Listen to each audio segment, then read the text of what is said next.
எங்களில் எத்தனை பேர் இப்படி நடக்கின்றோம்? உங்கள் மனைவி விடும் ஒவ்வொரு கண்ணீரும் ஆண்டவர் பார்வையில் பாவமாக கருதப்படுகிறது. ஒவ்வொரு மனைவி விடும் கண்ணீரும் ஆண்டவர் முன்னாலே பாவமாக கருதப்படுகிறது. ஆண்டவரின் கோபம் தான் அவர்கள் அழுவதை பார்த்து சிரிக்கின்றவர்கள் மீது தங்குமே ஒழிய ஆசீர்வாதம் தங்காது. உங்கள் மனைவி உங்களுக்காக அவளுடைய தந்தை, அவளுடைய தாய், சகோதர சகோதரிகள், நண்பர்கள் எல்லாவற்றையும் விட்டு வந்தாலே, ஆனால் நீங்கள் என்ன செய்கின்றீர்கள்? அவளை எப்படி நடத்துகின்றீர்கள்? அவள் விடும் வேதனை ஒவ்வொன்றும் ஆண்டவர் பார்த்து கொண்டிருக்கின்றார். அவர் கண்ணீரை காண்கின்ற தேவனாக இருக்கின்றார். நீங்கள் உங்களுடைய சொந்த சந்தோஷத்திற்காக, சொந்த நலனுக்காக வாழ்கின்ற பொழுது அவள் துக்கம் அடைகின்றார். பிள்ளைகள் செய்யும் ஒவ்வொரு தப்பையும் அவள் மேல் திணித்து நீங்கள் அவளை தண்டிக்கின்ற பொழுது அது பாவமாக கருதப்படுகிறது. அன்பார்ந்தவர்களே, மலாக்கி புத்தகம் 2வது அதிகாரம் 14வது வசனத்திலே நாங்கள் இவ்வாறு வாசிக்கின்றோம்: உனக்கும் உன் மனைவிக்கும் உன் இளமையில் நிகழ்ந்த திருமணத்திற்கு ஆண்டவர் சாட்சியாயிருந்தார். உனக்கு உன் மனைவிக்கும் இளமையில் நடந்த திருமணத்திற்கு ஆண்டவர் தான் சாட்சியாக இருந்தார். அப்படி ஆண்டவர் சாட்சியாக இருந்து நடத்தி வைத்த திருமணத்திலே நீ என்ன செய்கின்றாய்? நீ உன் மனைவிக்கு துரோகம் செய்யவில்லையா? எப்பொழுதெல்லாம் உன் மனைவியை விட்டு மற்ற பெண்களுடன் உறவு கொள்கின்றாயோ, வேற்று மனைவியுடன் தொடர்பு கொள்கின்றாயோ, அது ஆண்டவருக்கு எதிராக செய்கின்ற துரோகம். ஆண்டவர் பார்வை அது பாவமாக கருதப்படுகிறது. பலர் தங்கள் சந்தோஷத்திற்காக நண்பர்களுடன் உறவை வளர்த்துக் கொள்வதற்காக நன்றாக குடித்துவிட்டு வருகின்றார்கள். விவிலியத்திலே இருவகையான பாவங்களை செய்பவர்களை கல்லால் எறிந்து கொல்ல வேண்டும் என்று சொல்லி கற்பிக்கின்றது. அதில் ஒன்று விபச்சாரத்தில் ஈடுபடுபவர்கள், மற்றவர்கள் குடிப்பவர்கள். இறைச்சட்டம் நூல் 21வது அதிகாரம் 20-21 வசனங்களை நாங்கள் வாசிக்கின்ற பொழுது அங்கே குடிப்பவர்களை கல்லால் எறிந்து கொல்ல வேண்டும் என்று சொல்லி விவிலியம் கற்பிக்கின்றது. அன்பார்ந்தவர்களே, நாங்கள் எங்களுடைய சந்தோஷத்துக்காக குடித்து விட்டு வருகின்ற பொழுது, நீங்கள் உங்கள் சந்தோஷத்துக்காக குடித்து விட்டு வருகின்ற பொழுது அதிலே பாதிக்கப்பட போபவர்கள் யார்? உங்களுடைய மனைவிகளும் உங்களுடைய பிள்ளைகளும். நீங்கள் உங்கள் பிள்ளைகளுக்கு அன்பு செலுத்த மறுக்கின்ற சந்தர்ப்பங்கள் ஏற்படுகின்றது. அந்த பிள்ளைகளுக்கு அன்பு செலுத்தாத பொழுது நீங்கள் பாவம் செய்பவர்களாக இருக்கின்றீர்கள். ஏனென்றால் ஆண்டவர் கொடுத்த கட்டளையாக இருக்கின்றது உங்கள் பிள்ளைகளை அன்பு செய்வது. சங்கீதம் 127வது சங்கீதம் 3வது வசனம் எங்களுக்கு சொல்லும்: பிள்ளைகள் ஆண்டவர் அருளும் செல்வம், மக்கள் பேரே அவர் அளிக்கும் பரிசில். பிள்ளைகள் ஆண்டவர் அருளும் செல்வம், மக்கள் பேர் ஆண்டவர் கொடுக்கின்ற பரிசு என்று சொல்லி வேதம் கற்பிக்கின்றது. நீங்கள் உங்களுடைய குடி பழக்கத்தினாலே பிள்ளைகளை தவறான வழி நடத்துகின்றீர்கள். ஆண்டவர் உங்களுக்கு கொடுத்த பரிசை நீங்கள் தானே அழித்து விடுகின்றீர்கள் உங்களுடைய குடி பழக்கத்தினால். இது எல்லாம் பாவமாக கருதப்படுகிறது. எபேசியர் புத்தகம் 6வது அதிகாரம் 4வது வசனத்திலே நாங்கள் வாசிக்கின்றோம்: தந்தையரே உங்கள் பிள்ளைகளுக்கு எரிச்சல் மூட்டாதீர்கள். தந்தையரே உங்கள் பிள்ளைகளுக்கு எரிச்சல் மூட்டாதீர்கள். நீங்கள் குடித்து விட்டு வருகின்ற பொழுது, உங்களுடைய நண்பர்களோடு சேர்ந்து அரட்டை அடித்துக் கொண்டிருக்கின்ற பொழுது, பல நேரங்களிலே அது எல்லாம் உங்களுடைய பிள்ளைகளுக்கு எரிச்சல் மூட்டுகின்றதாக அமையும். அப்பொழுது எப்படி அந்த பிள்ளை ஆண்டவருடைய பார்வையிலே உகந்தவளாக வளர முடியும்? அது எல்லாம் பாவம். இது நீங்கள் செய்கின்ற பாவம். அத்தோடு ஆண்டவர் விடமாட்டார். இது நீங்கள் செய்த பாவமாக இருந்தாலும் இந்த பாவத்தை ஆண்டவர் உங்கள் பிள்ளைகளிடமும் உங்கள் பிள்ளைகளின் பிள்ளைகளிடமும் கணக்கு கேட்பேன் என்று வேதத்திலே ஆண்டவர் தெளிவாக சொல்கின்றார். விடுதலை பயணம் நூல் 34வது அதிகாரம் 7வது வசனத்திலே நாங்கள் இவ்வாறு வாசிக்கின்றோம்: தந்தையரின் கொடுமையை பிள்ளைகள் மேலும் பிள்ளைகளின் பிள்ளைகள் மேலும் 3ஆம் 4ஆம் தலைமுறை வரை தண்டித்து தீர்ப்பவர். தந்தையரின் கொடுமைகளை பிள்ளைகள் மீதும் பிள்ளைகளின் பிள்ளைகள் மீதும் 3ஆம் 4ஆம் தலைமுறை வரை தண்டித்து தீர்ப்பவர் என்று வேதம் சொல்கிறது. விடுதலை பயணம் நூல் 20வது அதிகாரம் 5வது வசனத்திலும் ஆண்டவர் இவ்வாறு எங்களை பார்த்து சொல்கின்றார்: என்னை புறக்கணிக்கும் மூதாதையரின் பாவங்களை பிள்ளைகள் மேல் 3ஆம் 4ஆம் தலைமுறை மட்டும் தண்டித்து தீர்ப்பேன். என்னை நீங்கள் புறக்கணித்தீர்கள் என்று சொன்னால் அந்த பாவத்தை உங்கள் பிள்ளைகள் மீது நான் கேட்டு தீர்ப்பேன் என்று சொல்லி ஆண்டவர் செய்கின்றார். அன்பார்ந்தவர்களே, உங்கள் குடியினால் நீங்கள் செய்கின்ற பாவங்களினாலே தண்டிக்கப்பட போபவர்கள் யார்? உங்களுடைய பிள்ளைகள் அல்லவா? அன்பார்ந்த சகோதர சகோதரிகளே, ஆண்டவர் எங்களோடு பேசிக் கொண்டிருக்கின்றார். இன்றாவது நீ இந்த பழக்கங்களிலிருந்து விடுபட்டு மனம் மாறியவனாக ஆண்டவரிடத்திலே வரமாட்டாயா, என்னிடம் வரமாட்டாயா என்று ஆண்டவர் காத்து கொண்டிருக்கின்றார். எபேசியருக்கு எழுதிய புத்தகம் 5வது அதிகாரம் 2வது வசனத்திலே நாங்கள் இவ்வாறு ஆண்டவர் பெண்களுக்கு சொல்கின்ற அறிவுரையை வாசிக்கின்றோம். எபேசியருக்கு எழுதிய புத்தகம் 5வது அதிகாரம் 21வது வசனத்திலே ஆண்டவர் பெண்களுக்கு இவ்வாறு அறிவுரை சொல்வதை நாங்கள் வாசிக்கின்றோம். திருமணமான பெண்களே, ஆண்டவருக்கு பணிந்திருப்பது போல் உங்கள் கணவருக்கு நீங்கள் பணிந்திருங்கள். திருமணமான பெண்களே, ஆண்டவருக்கு பணிந்திருப்பது போல் உங்கள் கணவருக்கு பணிந்திருங்கள். திருமணமான பெண்கள் ஒவ்வொருவரும் ஆண்டவருக்கு நாங்கள் பணிந்திருப்பது போல எங்கள் கணவன்மார்களுக்கு பணிந்திருக்க வேண்டும். சீராக் புத்தகம் 26வது அதிகாரம் 1வது வசனம் முதல் கொண்டு வாசித்து பாருங்கள். அங்கே சொல்லப்படுகிறது, துணிவுள்ள மனைவியை அடைந்த ஒரு கணவன் பேறு பெற்றவன், அவனுடைய வாழ்நாள் இருமடங்காக மாறும் என்று சொல்லி, எங்களில் எத்தனை பேர் உண்மையாகவே எங்களுடைய கணவன்மார்களை அன்பு செய்கின்றோம்? எங்களில் எத்தனை பேர் உண்மையாகவே என்னுடைய கணவனின் வாழ்நாளை இருமடங்காக மாற்றுகின்றோம்? சின்ன சின்ன பிரச்சனைகளினாலே என்னுடைய கணவனை மனநோக செய்கின்ற பொழுது நான் அவரை அல்ல, மாறாக ஆண்டவரையே நான் மனநோக செய்கின்றேன். உங்களைப் போலவே உங்களுடைய கணவர் எல்லா உறவுகளையும் விட்டுவிட்டு உங்களுக்கு கொடுத்த சத்தியத்தின் நிமித்தம் உங்கள் பின் வந்திருக்கின்றார். எத்தனை முறை உங்கள் கணவருக்கு நீங்கள் துரோகம் செய்திருக்கின்றீர்கள்? ஒவ்வொரு முறையும் நீங்கள் உங்கள் கணவனுக்கு துரோகம் செய்து மாற்று மனிதருடன் நீங்கள் உறவு கொள்கின்ற பொழுதெல்லாம் அது பாவமாக கருதப்படுகிறது. ஆண்டவர் எல்லாவித பாவங்களையும் சகித்துக் கொள்வார், ஆனால் உடலினாலே செய்கின்ற பாவங்களை சகித்துக் கொள்ள முடியாதவராக இருக்கின்றார்.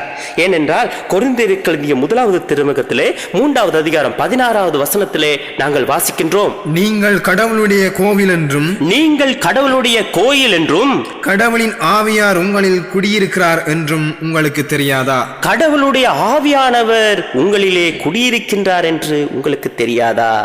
நாங்கள் கடவுளுடைய ஆவியை எங்கள் உள்ளே குடி வைத்திருக்கின்றோம். நாங்கள் எப்பொழுதெல்லாம் பாவம் செய்கின்றோமோ அப்பொழுதெல்லாம் அந்த ஆவியானவரை என் உடலில் இருந்து நாங்கள் விரட்டியை அடிக்கின்றோம். எப்பொழுதெல்லாம் ஒருவன் பாவம் செய்கின்றானோ அந்த பாவம் செய்த தருணத்திலே எனக்கு அந்த ஆவியானவர் வேண்டாம் என்று சொல்லி நாங்கள் விரட்டி அடிப்பவர்களாக மாறுகின்றோம். தூய ஆவியை தக்க வைத்துக் கொள்ள வேண்டும். அன்பார்ந்தவர்களே, குடிபோதை உடலின் இச்சைகளுக்கு அடிமைப்படுகின்ற பொழுது அந்த ஆவியானவரை நாங்கள் விரட்டி அடிக்க செய்கின்றோம். இயேசுவுக்கு பலமுறை கோபம் வந்தது, ஆனால் மற்றவர்களை அடிக்கும் அளவுக்கு கோபம் வந்தது சம்பவத்தை யோவான் நற்செய்தியிலே 2வது அதிகாரம் 13வது வசனத்திலே வாசிக்கின்றோம். ஏன் அங்கே மற்றவர்கள் ஆண்டவருடைய ஆலயத்தை அசுத்தப்படுத்தியதனாலே ஆண்டவர் அதை தான் சொல்கிறார், உன் உடல் தூய ஆவி குடிக்கொள்ளும் ஆலயம். அதனால் தான் சொல்வார், நாங்கள் எங்கள் உடலிலே கவனமாக இருக்க வேண்டும், எங்கள் உடைகளிலே நாங்கள் கவனமாக இருக்க வேண்டும். எங்கள் உடையினாலும் எங்கள் உடலினாலும் மற்றவர்கள் பாவத்தில் விழுந்தார்கள் என்று சொன்னால் நாங்கள் செய்ய வேண்டியது என்ன? மத்தேயு நற்செய்தி 5வது அதிகாரம் 29வது வசனத்திலே ஆண்டவர் அழகாக கற்பிக்கின்றார், உன் உடலின் உறுப்புகள் பாவத்தில் விழ செய்தால் அதை வெட்டிவிடு. முழு உடலோடு நரகத்தில் நீ செல்வதை விட உடலில் அங்கம் குறைந்தவராக ஆண்டவர் சன்னிதானத்தில் வாழ்வது மேலல்லவா என்கின்றார் ஆண்டவர். அன்பார்ந்தவர்களே, நாங்கள் இதிலே வெகுவாக கவனம் செலுத்த வேண்டும். ரோமையருக்கு எழுதிய புத்தகத்திலே 8வது அதிகாரம் 13வது வசனத்திலே நாங்கள் இவ்வாறு வாசிக்கின்றோம், நீங்கள் ஊனியல்புக்கு ஏற்ப வாழ்ந்தால் சாகத்தான் போகிறீர்கள், ஆனால் தூயாவியின் துணையால் உடலின் தீச்செயல்களை சாகடித்தால் நீங்கள் வாழ்வீர்கள். ஊன் இயல்புக்கு அடிமைப்பட்டால் நாங்கள் செத்து விடுவோம், ஆனால் தூய ஆவியின் துணை கொண்டால் அந்த ஊன் இயல்பின் இச்சைகளை சாகடித்து நாங்கள் வாழ முடியும் என்று சொல்லி வேதம் எங்களுக்கு கற்பிக்கின்றது. எங்கள் வாழ்க்கை ஆசீர்வாதமாக இருக்க, எங்களுடைய வாழ்க்கையில் ஆண்டவருடைய அற்புதங்கள் நடக்க, அன்பார்ந்தவர்களே, நாங்கள் தூய்மை அடைய வேண்டும். இதைதான் நாங்கள் வாசிக்கின்றோம். யோசுவா 3வது அதிகாரம் 5வது வசனத்திலே ஆண்டவர் தெளிவாக எங்களுக்கு சொல்கின்றார், உன்னை தூய்மைப்படுத்திக்கொள், நாளிலிருந்து உன் வாழ்வில் நான் அற்புதம் செய்வேன் என்று சொல்லி நாங்கள் இந்த மாதிரி பாவ கரைகளினாலே கழுவப்பட வேண்டும். இதையெல்லாம் அகற்றும் பொழுதுதான் எங்களிடம் ஆண்டவர் அற்புதம் செய்ய முடியும். அன்பார்ந்த சகோதர சகோதரிகளே, ஆண்டவர் தொடர்ந்து எங்களோடு பேசிக் கொண்டிருக்கின்றார். விடுதலை பயணம் நூல் 20வது அதிகாரம் 12வது வசனத்திலே நாங்கள் இவ்வாறு வாசிக்கின்றோம். உன் கடவுளாகிய ஆண்டவர் உனக்களிக்கும் நாட்டில் உன் வாழ்நாள்கள் நீடிக்கும்படி உன் தந்தையையும் உன் தாயையும் மதித்து நட. உன் கடவுளாகிய ஆண்டவர் உனக்கு கொடுக்கின்ற நாட்டிலே வாழ்வதற்கு உன் தந்தையும் தாயும் மதித்து நட என்று ஆண்டவர் கற்பிக்கின்றார். எங்களில் எத்தனை பேர் உண்மையாகவே என்னுடைய தந்தையையும் தாயையும் மதித்து நடக்கின்றோம்? எபேசியருக்கு எழுதிய புத்தகம் 6வது அதிகாரம் 1வது வசனத்திலே நாங்கள் இவ்வாறு வாசிக்கின்றோம். பிள்ளைகளே, உங்கள் பெற்றோருக்கு கீழ்ப்படியுங்கள், ஆண்டவரின் அடியாருக்கு இதுவே ஏற்புடையது. பிள்ளைகளே, உங்கள் பெற்றோருக்கு கீழ்ப்படியுங்கள். ஆண்டவரின் பிள்ளைகளாக நீங்கள் வாழ்ந்தால், ஆண்டவருடைய பிள்ளைகளாக நீங்கள் வாழ ஆசைப்பட்டால் இதுதான் ஏற்புடைய செயல் என்று சொல்லி ஆண்டவர் சொல்கின்றார். நாங்கள் பாவம் செய்தவர்களாக இருக்கலாம், பாவங்களுக்கு பரிகார முயற்சிகள் பல செய்யலாம். ஆனால் பிள்ளைகளாக எங்களுக்கு ஆண்டவர் சொல்கின்றார், நீ இந்த ஒரு காரியத்தை செய்தால் உன் பாவங்களுக்கு நீ மன்னிப்பை பெற்றுக் கொள்வீர் என்று சொல்லி அந்த காரியத்தை சீராக் புத்தகம் 3வது அதிகாரம் 14வது வசனம் இறுதி பகுதியிலே நாங்கள் இவ்வாறு வாசிக்கின்றோம். தந்தைக்கு காட்டும் பரிவு மறக்கப்படாது, அது உன் பாவங்களுக்கு கழுவாயாக விளங்கும். தந்தைக்கு தாய்க்கு காட்டும் பரிவு ஒரு நாள் மறக்கப்படாது, அது உன் பாவங்களுக்கெல்லாம் பரிகாரமாக மாறும் என்று சொல்லி வேதம் கற்பிக்கின்றது. அன்பார்ந்தவர்களே, நாங்கள் எங்கள் தாயும் தந்தையும் செய்கின்ற தியாகங்களை பலமுறை மறந்தவர்களாக இருக்கின்றோம். அவர்களை மதிக்காமல் அன்பு செய்யாத பிள்ளைகளாக வாழ்ந்து கொண்டிருக்கின்றோம். நீ உனது தந்தைக்கு செய்யும் துரோகத்தை, உனது தாய்க்கு செய்யும் துரோகத்தை, அவர்களுடைய பேச்சை மீறி நடந்த சம்பவங்களை நினைத்துப்பார். இதெல்லாம் ஆண்டவர் பார்வையிலே பாவமாக கருதப்படுகிறது. ஆண்டவருடைய ஆசீர்வாதத்தை நீ பெற்றுக்கொள்ள வேண்டும் என்று சொன்னால், அவருடைய பிள்ளையாக மாற வேண்டும் என்று சொன்னால், இப்படிப்பட்ட பாவங்களில் இருந்து நாங்கள் எங்களை திருத்திக் கொள்ள வேண்டும். அருமையான சகோதர சகோதரிகளே, இது ஆண்டவர் எங்களுக்கு கொடுத்திருக்கின்ற கட்டளைகள். இவற்றை நாங்கள் மீறுகின்ற பொழுதுதான் எங்களுடைய ஜெபங்கள் ஏறெடுக்கப்படாமல் இருக்கின்றன. ஏனென்றால் தூய உள்ளத்தை கொண்டு நான் மன்றாடுகின்ற பொழுதுதான் ஆண்டவர் என்னுடைய ஜெபத்தை கேட்கின்றார் என்று வேதம் சொல்கிறது. உள்ளத்தில் இப்படிப்பட்ட பாவங்களை வைத்துக் கொண்டு நான் ஜெபிக்க முடியாது. சங்கீதம் 66வது சங்கீதத்திலே 18வது வசனம் எங்களுக்கு இவ்வாறு படிப்பிக்கின்றது. என் உள்ளத்தில் தீய எண்ணங்களை வளர்த்திருந்தேனாகில் என் தலைவர் எனக்கு செவிசாய்த்திருக்க மாட்டார். என் உள்ளத்தில் தீயதை வளர்த்தேனாகில் என் தலைவர், என் கடவுள் எனக்கு செவிசாய்க்க மாட்டார், என்னுடைய ஜெபங்களை கேட்க மாட்டார். உள்ளத்தில் தூய்மை உள்ளவனாக அந்த தூய்மை அடைகின்ற பொழுதுதான் ஆண்டவர் எனக்கு செவிசாய்க்கின்றார். பல நேரங்களில் நாங்கள் நினைத்து கொண்டிருப்பது என்ன? நான் ஆண்டவரோடு இருக்கின்றேன், ஆண்டவரோடு வாழ்கின்றேன், எல்லா நன்மைகளையும் நான் செய்கின்றேன், ஆண்டவருக்கு பிரியமானவனாக வாழ்கின்றேன் என்று சொல்லி நான் நினைத்து கொண்டிருக்கலாம். ஆனால் அன்புமிக்க சகோதர சகோதரிகளே, பல முறை நாங்கள் ஆண்டவருடைய ரட்சிப்பை இழந்தவராக, அவர் எனக்கு கொடுத்த மீட்பை இழந்தவனாக வாழ்ந்து கொண்டிருக்கின்றோம். சங்கீதம் 51வது சங்கீதம் 12வது வசனத்திலே தாவீது ஒரு ஜெபத்தை ஆண்டவரிடம் ஏறெடுப்பார். அந்த ஜெபம் இவ்வாறு அமையும். மீட்பின் மகிழ்ச்சியை மீண்டும் எனக்கு அளித்தருளும், தன்னார்வ மனம் தந்து என்னை தாங்கியருளும். உன் மீட்பின் மகிழ்ச்சியை எனக்கு மீண்டும் தாரும், உன் மீட்பின் மகிழ்ச்சியை எனக்கு மீண்டும் தாரும். அன்பார்ந்தவர்களே, இதில் அர்த்தம் என்ன? மீண்டும் தாரும், உன்னுடைய மீட்பின் மகிழ்ச்சியை மீண்டும் தாரும் என்கின்றார். அப்படி என்றால் என்ன? ஒரு முறை அந்த மீட்பின் மகிழ்ச்சி இருந்தது, ஆனால் இப்பொழுது இல்லை, அதை இழந்து விட்டார். ஆண்டவர் தேர்ந்து கொண்ட மனிதர் தான், ஆண்டவரால் அபிஷேகம் செய்யப்பட்டவர் தான். ஒரு நாள் ஒரு முறை ஆண்டவருடைய மீட்பின் மகிழ்ச்சியிலே நிறைந்த மனிதனாக வாழ்ந்தவர் தான். ஆனால் இப்பொழுது அந்த மீட்பின் மகிழ்ச்சி இல்லை. எல்லோரும் தாவீதை மீட்படைந்தவராக, அபிஷேகம் செய்யப்பட்டவராக கருதுகின்றனர். வல்லமை நிறைந்தவராக, கோலியாத்தை கொன்றவராக பார்க்கின்றார்கள். ஆனால் தனிப்பட்ட ரீதியிலே அவன் ஆண்டவரின் இரட்சிப்பை இழந்தவனாக காணப்படுகின்றான். அன்பார்ந்தவர்களே, வெளி உலகுக்கு நாங்கள் நல்லவர்களாக இருக்கலாம், வெளி உலகுக்கு நாங்கள் ஆண்டவரோடு வாழ்ந்து கொண்டு இருப்பவர்களாக இருக்கலாம். ஆனால் எங்கள் உள்ளங்களை நாங்கள் கூர்ந்து பார்க்க வேண்டும். உண்மையாகவே ஆண்டவர் எனக்கு கொடுத்த அந்த மீட்பின் மகிழ்ச்சி இருக்கின்றதா என்று சொல்லி, ஆண்டவர் கொடுத்த அந்த இரட்சிப்பின் மகிழ்ச்சி என்னிடம் இருக்கின்றதா என்று சொல்லி நாங்கள் பார்க்க வேண்டும். தாவீது உணர்கின்றான், ஆண்டவரிடம் கேட்கின்றான். தேவ மனிதன் தான், அபிஷேகம் செய்யப்பட்டவன் தான், ஆனால் அந்த இரட்சிப்பை இழந்து விட்டான். ஆண்டவரோடு நெருங்கி இருந்த அந்த உறவை இழந்து விட்டான், அந்த நட்பை இழந்து விட்டான். ஆண்டவரே, அந்த நட்பை நான் இழந்து விட்டேன், எனக்கு மீண்டும் தாரும். இழந்த நட்பை எனக்கு மீண்டும் தாரும், அந்த மகிழ்ச்சியை எனக்கு தாரும் என்று கேட்கின்றான். எங்கே அந்த மகிழ்ச்சியை இழந்தான்? சங்கீதம் 51வது சங்கீதத்தில் முகவரியிலே இது அழகாக கூறப்பட்டிருக்கின்றது. தாவீது பத்சேபாவிடம் முறை தவறி நடந்த பின், பாருங்கள், தாவீது பத்சேபாவிடம் முறை தவறி நடந்த பின் அங்கே அந்த நாத்தான் என்ற இறைவாக்கினர் அனுப்பப்படுகின்றார். எங்கே இழந்தான்? எப்பொழுது பத்சேபாவிடம் முறை தவறி நடக்கின்றானோ அங்கே ஆண்டவருடைய இரட்சிப்பின் மகிழ்ச்சியை இழக்கின்றான். இந்த பாவத்தை 2 சாமுவேல் 11வது அதிகாரம் அழகாக எங்களுக்கு கோடிட்டு காட்டுகின்றது. தாவீது இப்படி பாவத்தில் விழுவதற்கு காரணம் என்ன? எதை செய்ய வேண்டுமோ அதை செய்யாமல், எதை செய்யக்கூடாதோ அதை செய்வதனால் தான் இப்படிப்பட்ட பாவத்தில் விழுகின்றான். பாருங்கள், அங்கே அழகாக கூறப்பட்டிருக்கின்றது, அவனுடைய படைகள் எல்லாம் ஓரிடத்திலே போரிட்டுக் கொண்டிருக்கின்றன. ஒரு அரசனாக இவன் என்ன செய்ய வேண்டும்? ஒரு ஆண்டவரின் அபிஷேகம் செய்யப்பட்ட மனிதனாக இவன் என்ன செய்ய வேண்டும்? தன்னுடைய படைகளுக்காக, அங்கே போரிடுகின்ற போராளிகளுக்காக மன்றாட வேண்டும் அல்லவா? ஆண்டவரே, என்னுடைய படைகள் எல்லாம் போரிட்டுக் கொண்டிருக்கின்றார்கள், உம்முடைய சித்தத்தை அவர்களுக்கு செய்யும், உம்முடைய சித்தமானால் எங்களுக்கு வெற்றி தாரும் என்று சொல்லி மன்றாட வேண்டும். ஆனால் அவன் தூங்கிக் கொண்டிருக்கின்றான். தூங்கி எழுந்து உலாவிக் கொண்டிருக்கையிலே ஒரு பெண் குளித்துக் கொண்டிருப்பதை பார்க்கின்றான். ஒரு பெண் நீராடுகையில் என்ன செய்ய வேண்டும்? எங்களுடைய பார்வையை மற்ற பக்கமாக திருப்பிக் கொள்ள வேண்டும். அதையும் அவன் செய்யவில்லை.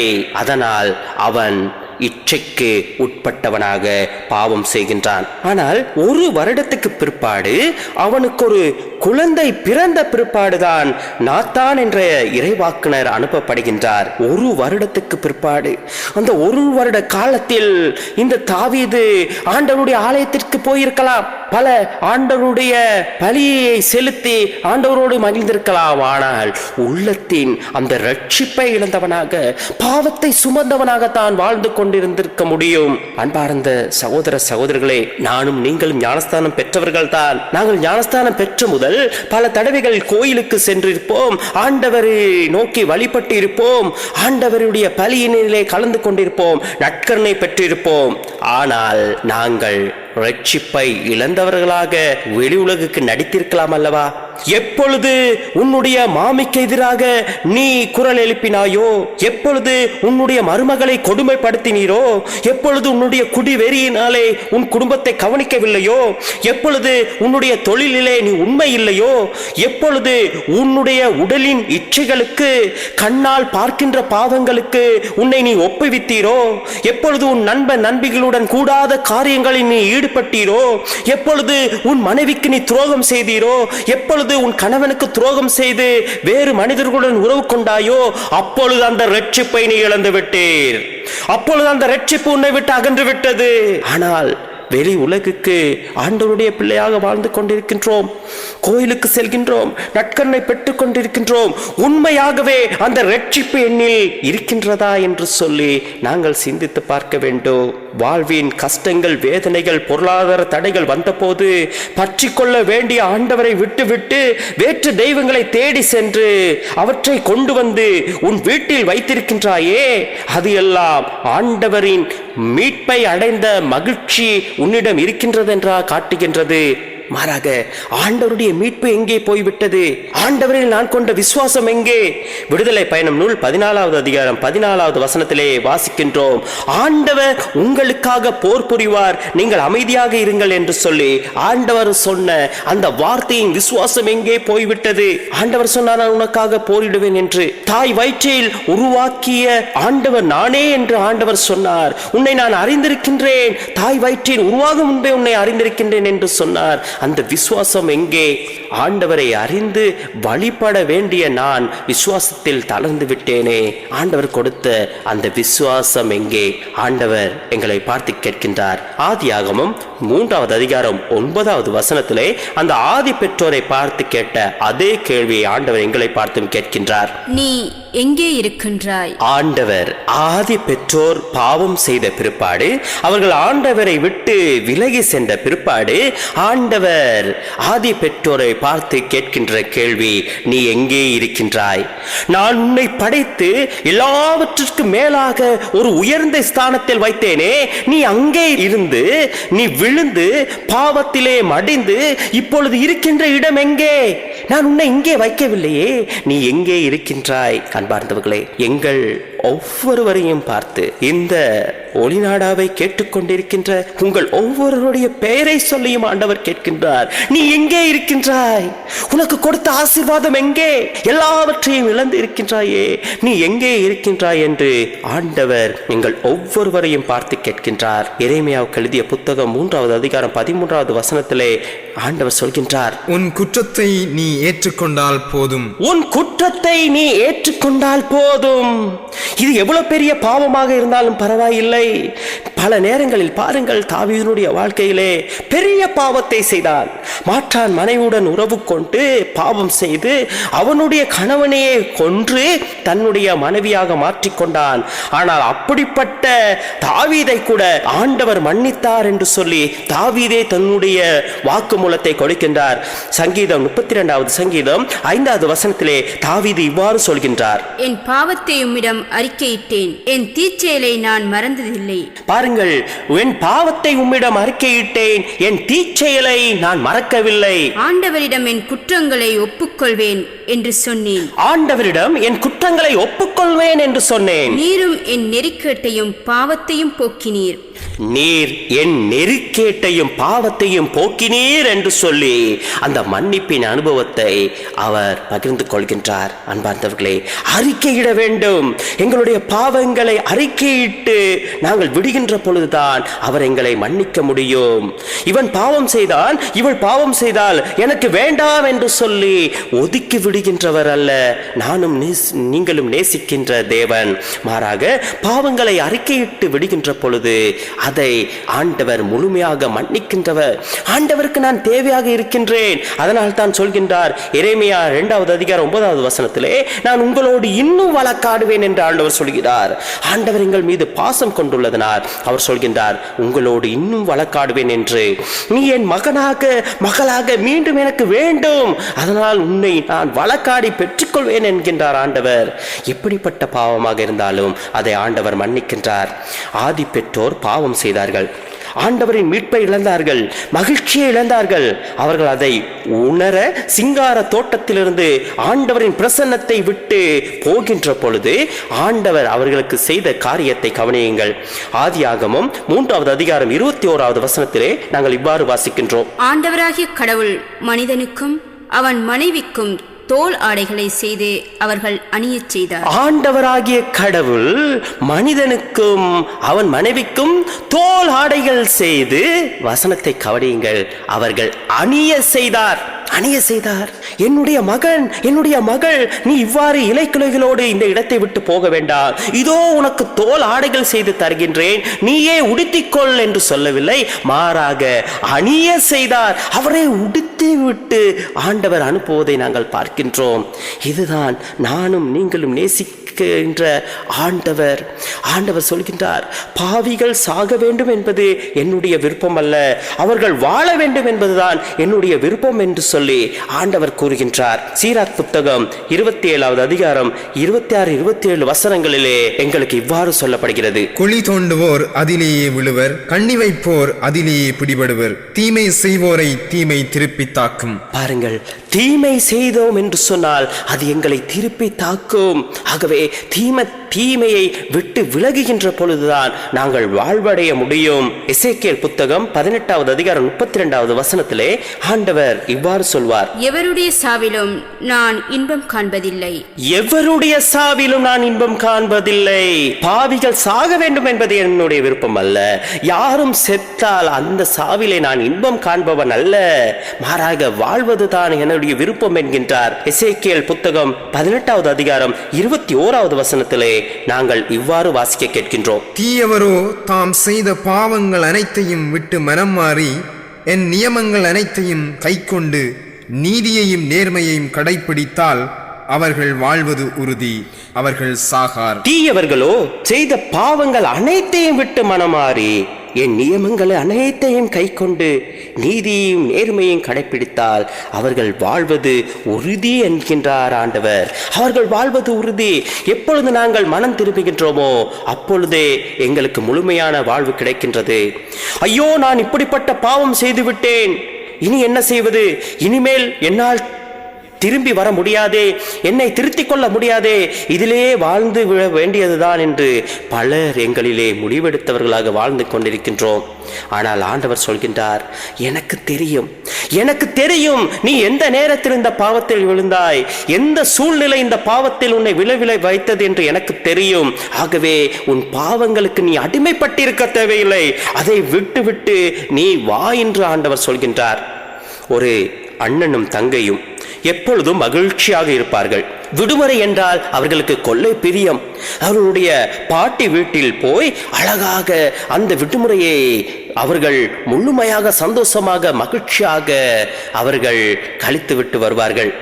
ஒரு முறை இவ்வாறு விடுமுறைக்காக செல்கின்றார்கள். அவர்கள் செய்கின்ற பொழுது ஒரு காரியம் என்னவென்று சொன்னால், அவர்கள் செய்கின்ற வேலைகளை அவர்களுக்குள்ளே பிரித்துக் கொள்வார்கள். காலையில் எழுந்தவுடன் முற்றத்தை எல்லாம் கூட்டுவது ஒரு ஆள், தங்கள் பாவித்த பொருட்களை எல்லாம் கழுவி வைப்பது இன்னும் ஒரு ஆள், பூந்தோட்டங்களுக்கெல்லாம் நீர் வார்ப்பது இன்னும் ஒரு ஆள். இப்படி தங்களுக்குள்ளே வேலைகளை பகிர்ந்து கொண்டு வேலை செய்து சந்தோஷமாக இருப்பார்கள். இவர்கள் ஒரு முறை இந்த விடுமுறை கழிப்பதற்காக சென்றிருந்த வேளையிலே, இந்த விடுமுறைக்கு சென்று 4வது நாள் என்ன நடக்கின்றது என்று கேட்டால், இந்த சகோதரன், இந்த அண்ணன் தோட்டத்திலே விளையாடி கொண்டு இருக்கின்ற பொழுது ஒரு தாராவை தவறுதலாக மிதித்து கொன்று விடுகின்றான். இவன் காலிலே மிதிப்பட்டு அந்த தாரா இறந்து விடுகின்றது. சுற்றுமுற்றும் பார்க்கின்றான், யாரும் பார்க்கவில்லை. ஒரு குழியை தோண்டி அந்த குழியிலே அந்த தாராவை புதைத்து விடுகின்றான். இரவு வருகின்றது. சாப்பிட்டு முடிந்தவுடன் சாப்பிட்ட பாத்திரங்களை கழுவ வேண்டும். அண்ணன்காரன் தங்கையை நோக்கி சொல்கின்றான், நான் பகல் பாத்திரங்களை கழுவினேன், இப்பொழுது நீதான் கழுவ வேண்டும், அதை எடுத்து கழுவு என்று சொல்லி, இல்லை நான் கழுவ மாட்டேன், நீதான் கழுவ வேண்டும் என்று தங்கை சொல்ல, இல்லையே உன்னுடைய முறைதானே, நீதானே கழுவ வேண்டும் என்று சொல்லி தங்கை அவன் பக்கத்திலே போய் சொல்கின்றான், இப்பொழுது நீ கழுவாவிட்டால் தோட்டத்தில் நடந்த விடயத்தை பாட்டியிடம் சொல்லிவிடுவேன் என்று சொல்லி இவன் பயப்படுகின்றான். பார்த்து விட்டீரா? ஆம், எல்லாவற்றையும் நான் பார்த்து விட்டேன் என்று தங்கை சொல்கின்றார். சரி, யாரிடம் சொல்லிவிடாதே, நான் கழுவுகின்றேன் என்று சொல்லி அவன் கழுவுகின்றான். காலை எழுந்தவுடன் முற்றம் கூட்ட வேண்டும்.